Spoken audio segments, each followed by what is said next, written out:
Bom, este segundo tema, né, é o outro tema, também é uma reflexão ascética, né? O ascetismo é justamente o trabalho espiritual para limpar a alma. E nós celebramos, né, no domingo passado, né, São João Clímaco. Eu tenho ele aqui em espanhol. E São João Clímaco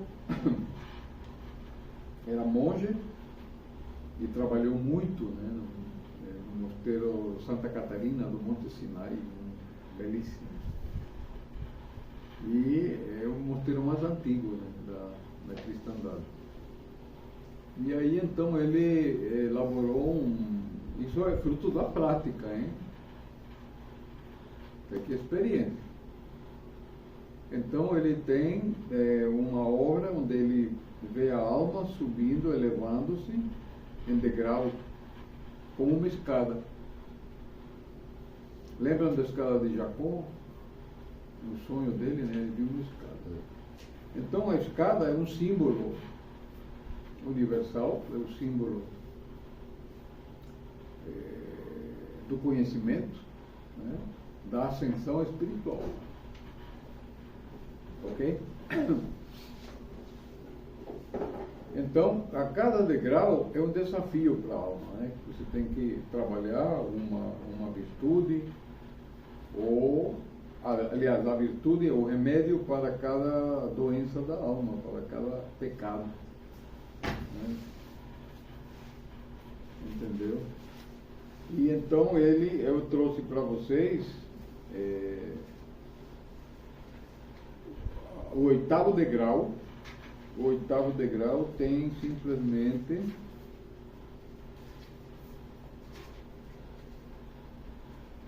36 comentários. E de que trata o oitavo degrau? Diz, da mortificação da ira e da mansidão. Então, de início, Evagrio Póntico tem um trabalho chamado 7 pecados capitais, que na verdade são 8, porque a soberba é o resumo dos 7. Ele diz assim que a ira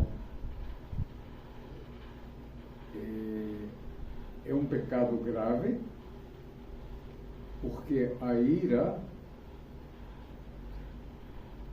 permite que o diabo tome posse de nós. E vamos analisar esse comportamento da ira.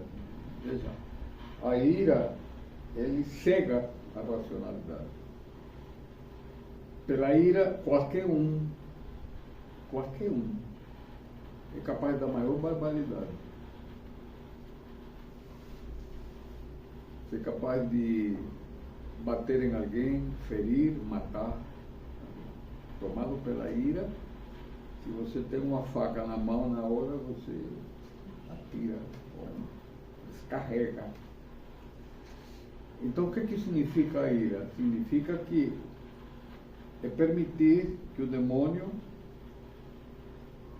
nos tome, né, pela paixão da raiva, e com isso você perde qualquer noção de racionalidade. Então esses maridos ciumentos que matam a mulher na frente dos filhos, porque a mulher não quer voltar para ele, tal. Ou alguém que é agredido ou ofendido por alguém, então tomado pela raiva, pela ira, ele é capaz de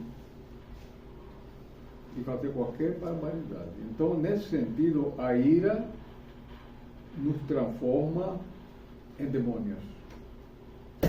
Esse é o problema da ira. E qual é o remédio para a ira? A mansidão.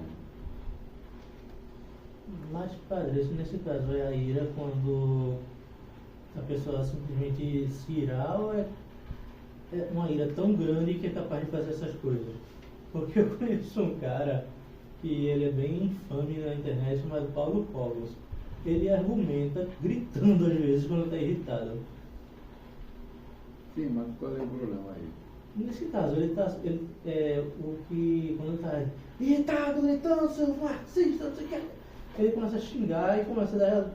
Não, veja, isso aí. Estamos falando de outra coisa. Isso aí são atitudes pouco amistosas, é uma forma agressiva de comportamento.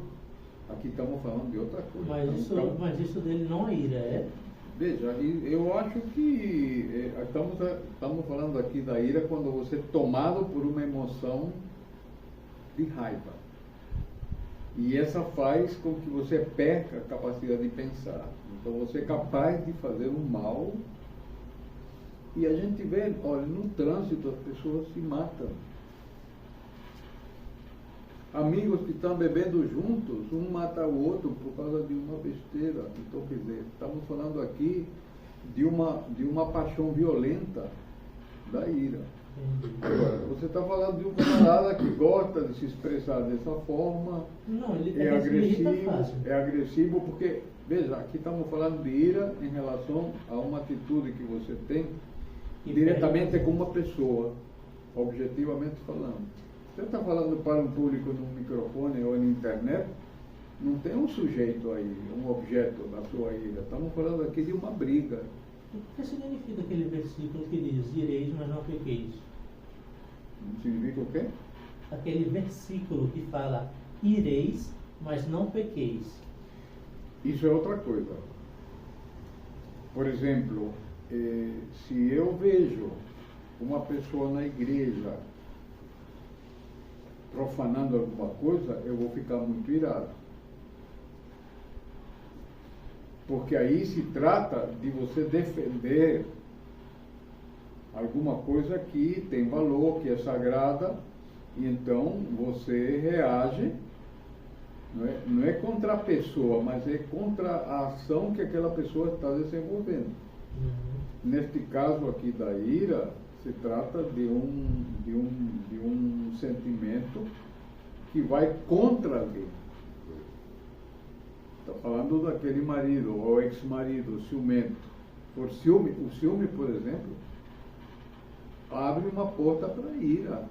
Ela vê a ex-mulher dele com outro homem, ele fica possesso. É capaz de matar como ocorre.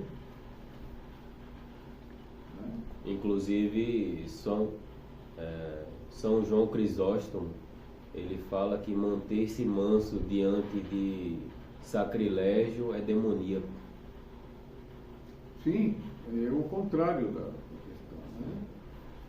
Agora, a santa ira é quando você reage a alguma situação com toda a razão, você dá um baile em alguém, quando você reclama por alguma situação, mas a motivação não é o mal para o outro. É a correção. É correção, aí é outra coisa. Então, a briga de marido e mulher, então de noite aí você tem que baixar a ira para não dormir com a ira. Aí está. Mas então, o remédio para a ira, aqui no 8º degrau, é a mansidão. E Cristo disse, sede mansos e humildes como eu sou. Veja, Cristo uma única vez ficou irado. Quando foi? No templo. Expulsou os vendilhões do templo. Aí derrubou as mesas e inclusive tal, o deu evangelho chicote. de João diz que ele fez um chicote de... Então veja, ele defendeu a casa de Deus. É outra coisa. Mas ele não feriu ninguém. Quando Judas traiu ele, São Pedro cortou a orelha do soldado, né? O Senhor disse, não. Aí tocou, furou a orelha dele e disse, não. Isso é mansidão.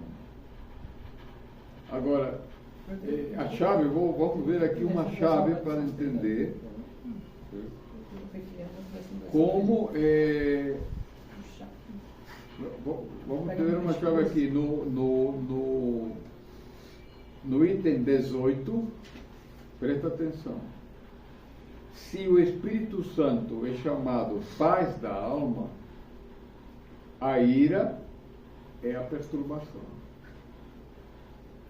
Com razão, também se dirá que uma das coisas que mais fecham a porta do Espírito Santo e mais rapidamente o fazem fugir, depois que o Espírito veio, é a paixão da ira. A ira. Então significa que o estado de paz, de serenidade, de tranquilidade é que permite que o Espírito Santo esteja conosco e que nós possamos enfrentar essas situações com serenidade. Então, quando você abre a porta para a ira, você expulsa o Espírito Santo. Olha, só essa ideia me deixou doidinho. Meu Deus, por quê? Porque a gente deixa a ira crescer.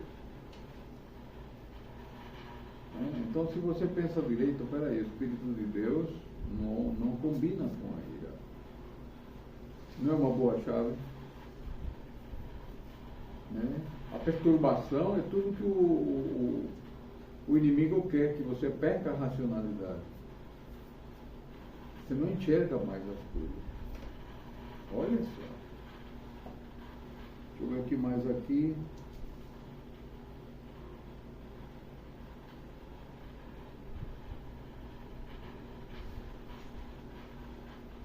A ira é a disposição para o ódio secreto, a qual procede da lembrança das injúrias que está enraizada no coração.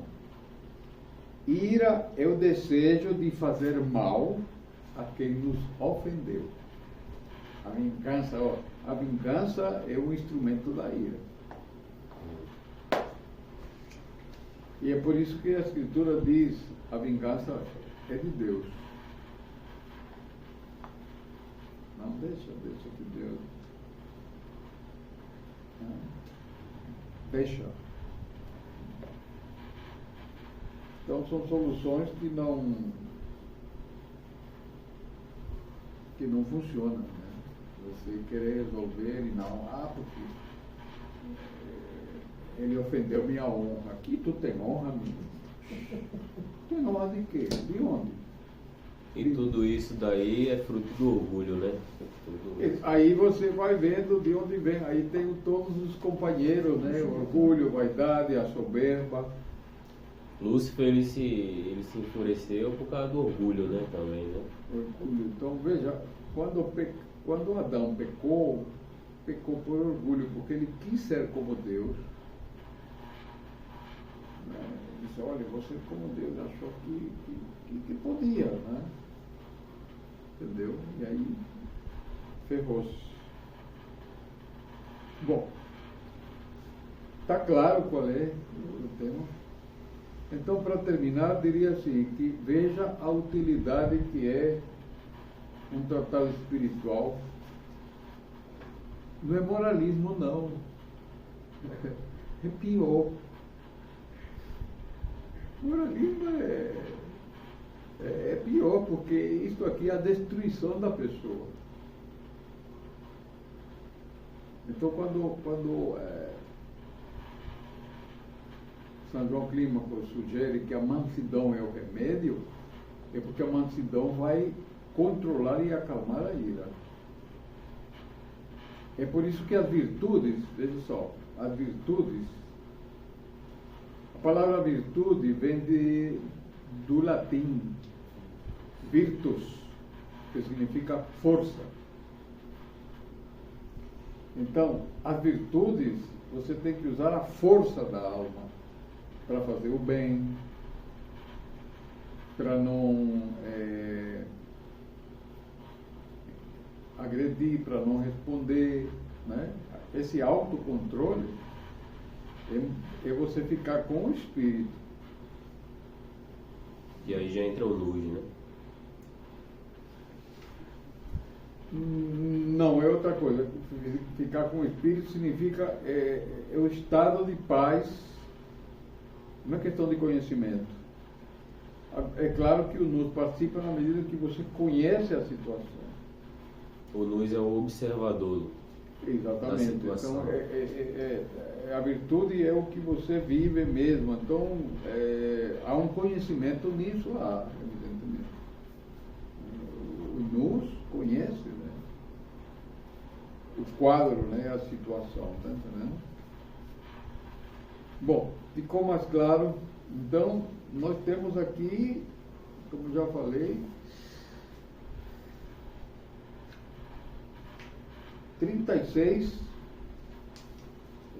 comentários, né, sobre a ira e a mansidão.